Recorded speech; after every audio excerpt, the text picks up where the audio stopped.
Hi guys, good morning. હું છું આપનો રાજદીપ બારોટ અને રાજદીપ બારોટ બ્લોગ્સ ચેનલમાં આપ સૌનું હાર્દિક સ્વાગત છે. મિત્રો, આજે અમે જઈ રહ્યા છીએ સરદાર પટેલ યુનિટી અને વરસાદનું વાતાવરણ છે, પરંતુ જવાની અમારા દેવને અને શ્લોકને અને આખા ઘરનાને ખૂબ જ ઈચ્છા છે, એટલે આજે જવાની અમે કોશિશ કરી રહ્યા છીએ. ફાઇનલી નક્કી કરી દીધું છે કે જવું જ છે. અને વરસાદ સમજો કે ત્યાં પડતો હશે તો પણ અમે સ્ટેચ્યુ ઓફ યુનિટી ફરશું.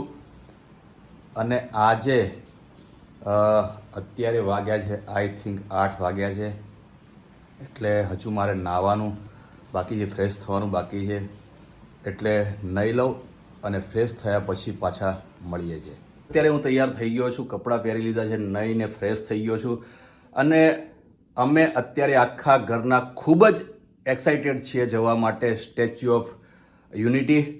તો દેવ તૈયાર છે, શ્લોક તૈયાર છે, મારા મમ્મી તૈયાર છે અને વનિતા પણ તૈયાર છે. વનિતા,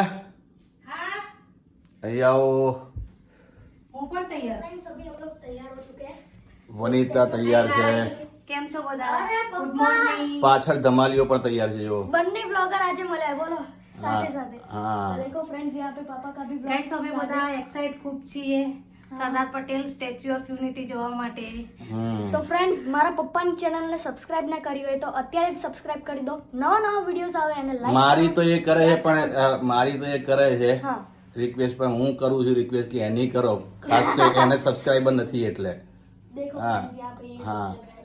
એટલે આજે અમે ધમાલ ને બધા જ જઈ રહ્યા છીએ ને ત્યાં ખૂબ જ અમે મજા કરવાના છે.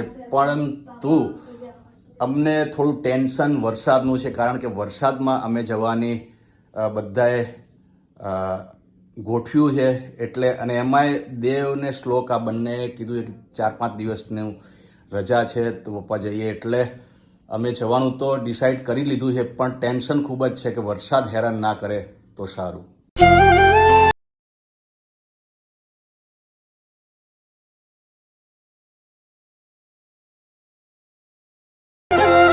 हो जिस दिन तेरी मेरी बात नहीं होती, जिस दिन तेरी मेरी बात नहीं होती, दिन नहीं गुजरता रात नहीं होती, नैयो लगता दिल तेरे बिना, नैयो लगता दिल तेरे बिना.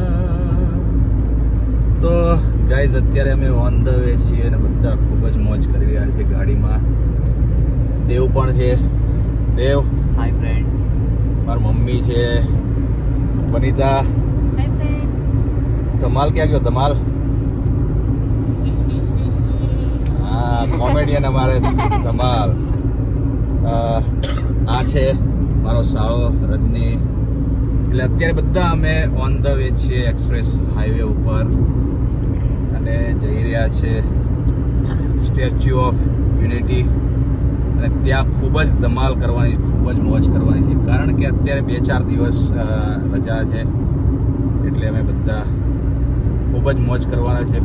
પરંતુ મને એવા મેસેજ મળ્યા છે કે આજે ત્યાં ઓફ છે, રજા છે, પરંતુ નો ટેન્શન, ફરવા માટે નીકળ્યા છે, એટલે આજે ત્યાં અમે રોકાશું અને આવતીકાલે અમે ત્યાં ફરશું અને ફરીને અમે પાછા અમદાવાદ આવશું.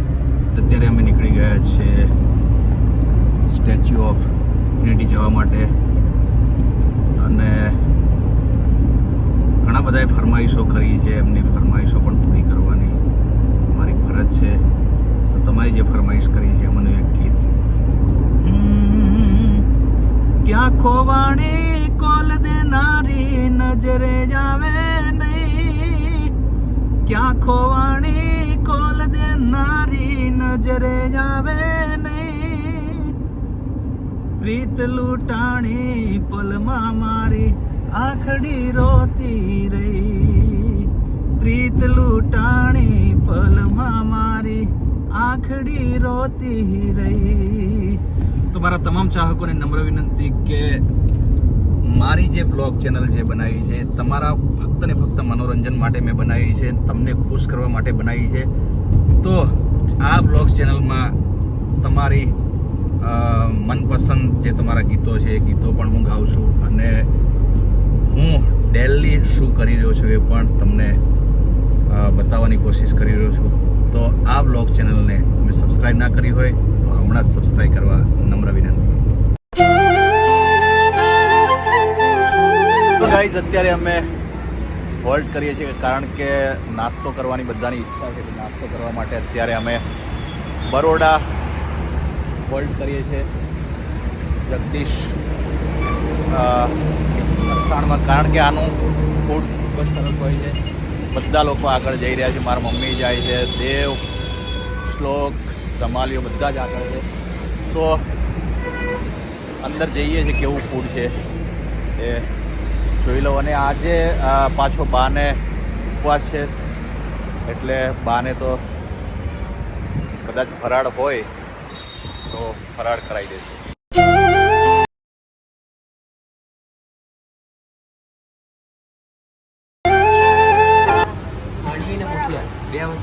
શું હાંડવી ને ધમાલ, તારે શું લેવાનું છે?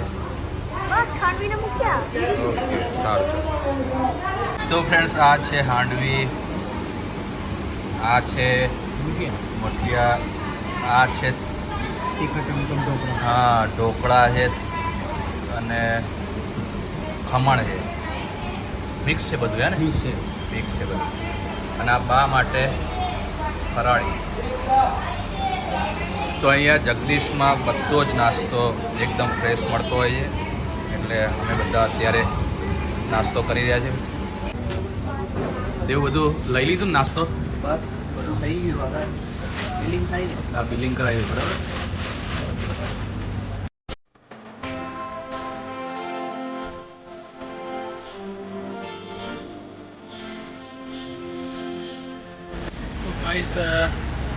બધાએ નાસ્તો કરી લીધો છે અને હવે અમે નીકળીએ છીએ સ્ટેચ્યુ ઓફ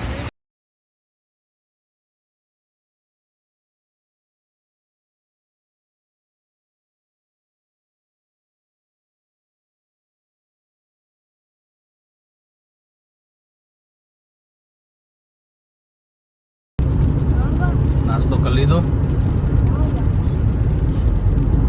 શું ખાધું? તને શું ભાવ્યું અહીંનું?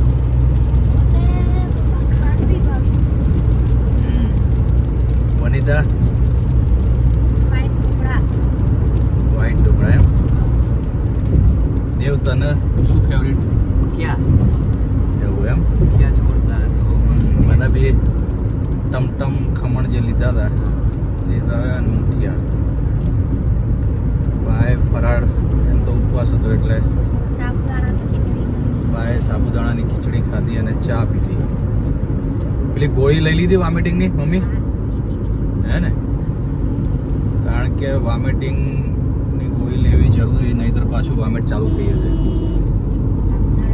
ફ્રેન્ડ્સ, બાને જે રહ્યું ને વોમિટિંગ, ગાડીમાં વોમિટિંગ થતી હોય છે, ચક્કર ને આવતા હોય છે, એટલે એણે ગઈકાલે રાત્રે પણ બાએ કંઈ ખાધું નહોતું, એટલે અત્યારે મેં હોલ્ડ કરીને, અને આજે એનો ઉપવાસ છે એટલે બાને સાબુદાણાની ખીચડી ખવડાવી, ચા પીવડાવી અને વોમિટિંગની ગોળી લેવડાવી દીધી, એટલે વોમિટ નહીં થાય.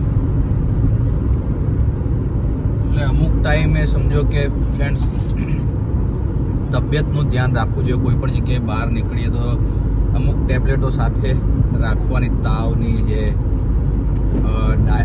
ડાયરિયા, વોમિટિંગ, માથું દુખતું હોય, આ બધી અમુક ટેબ્લેટો જે નોર્મલ છે એ બધી સાથે, જેને સ્મોલ દવાખાનું આપણે કહીએ, એટલે એ જોડે રાખવું જોઈએ. Kit box. હા, કીટ બોક્સ. આપણી ભાષામાં, રાજદીપ બારોટની ભાષામાં નાનું દવાખાનું, દેવની ભાષામાં શું દેવ? Kit box. એટલે આ બધા છે શ્લોક ને દેવ ને ઇંગ્લિશ મીડિયમવાળા એટલે એમની લેંગ્વેજમાં બોલતા હોય, એમની ભાષામાં બોલતા હોય. આપણે આપણી ભાષામાં બોલવાની. તમે બી બોલો ને. બરાબર છે, હું કોશિશ કરું છું બોલવાની, પણ ગમે ત્યાં જઈએ એટલે આપણી લેંગ્વેજ બોલવાની. આપણને જે ફાવતું હોય ને એ જ બોલવાનું. એ બરાબર છે, પણ આપણી ભાષા આપણે બોલવાનું અને જેવું આવડતું હોય એવું બોલવાનું, એમાં શરમ રાખવાની નહીં.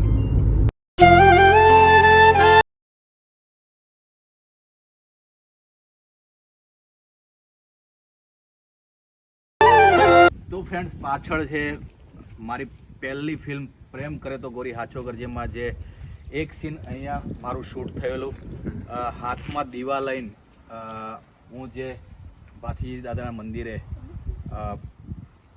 હિરોઈનને, જે મારી હિરોઈન બતાવી છે સપના એટલે કે રીના સોની, એને સજીવન કરવા માટે સાપ કરડ્યો હોય છે, અને સજીવન કરવા માટે હું ભાથીજી મહારાજ દાદાને જે પ્રાર્થના કરું છું, 2 દીવા લઈને જે ચાલું છું, એ પગથિયાં તમને બતાવું.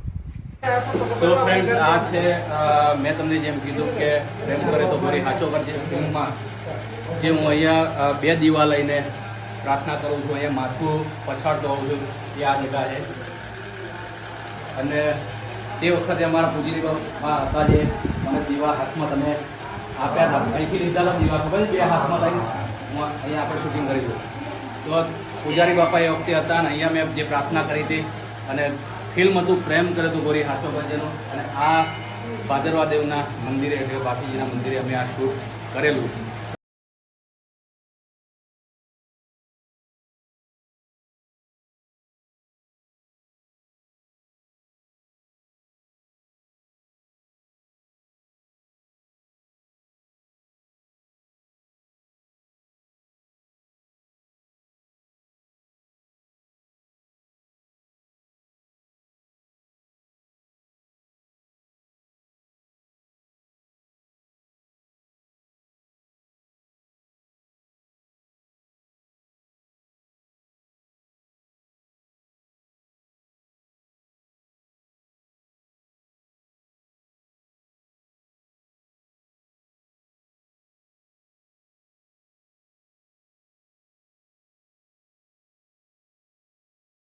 ફ્રેન્ડ્સ, અત્યારે અમે સ્ટેચ્યુ ઓફ યુનિટી પહોંચી ગયા છે. આ એનો એન્ટ્રી ગેટ છે, તમે જોઈ શકો સરદાર સરોવર ડેમ લખેલું છે.